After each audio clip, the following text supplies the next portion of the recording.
par la cousine de ce suspect. Elle veut qu'il revienne, elle ne veut pas qu'il fasse ce qu'il fait actuellement. Elle dit qu'elle n'a aucune responsabilité dans tout cela. Elle veut qu'il se rende à la police. Elle préfère qu'il soit en prison ou mort, mais elle ne veut pas que quelqu'un d'autre soit tué. Voilà donc pour ce témoignage. Merci Charlotte Hauser pour toutes ces précisions. Alors on a parlé de cet imam qui semblait bien être celui qui était au cœur de cette cellule terroriste djihadiste. Son sort n'est pas encore tout à fait éclairci, mais c'est lui qui aurait rassemblé ces terroristes qu'on a vus, très jeunes pour la plupart. Mathias Inbar. Mais où est donc passé Abdelbaki El-Sati, l'imam de la petite ville de Ripoll, en Espagne, d'où seraient originaires plusieurs djihadistes responsables des récentes attaques mortelles à Barcelone et à Cambrils.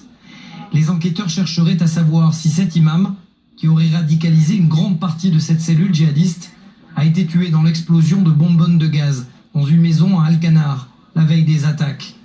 Ses voisins se disent embarrassés. Il agissait comme un simple voisin. Il me disait bonjour, au revoir, ce genre de choses. Je ne me sens pas bien, je suis triste, je me sens perturbé. Cet imam était connu des services de police espagnols, mais uniquement pour des délits mineurs. Libre depuis janvier 2012, il aurait toutefois rencontré en prison des hommes liés aux attentats de mars 2004, perpétrés par Al-Qaïda, qui avaient causé la mort de 191 personnes dans des trains de banlieue à Madrid.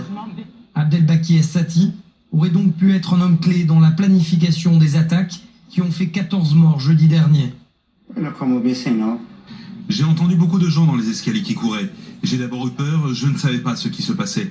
Mais j'ai entendu la police. Et la police est là pour notre sécurité, alors je me suis calmé. Je ne suis pas sorti, je suis resté à l'écoute, alors qu'ils cherchaient là-bas, en train de faire leur travail. Selon le colocataire d'Abdelbaki El-Sati, l'imam aurait déclaré vouloir se rendre au Maroc pour y retrouver sa femme la veille de l'explosion dans la fameuse maison d'Alcanar.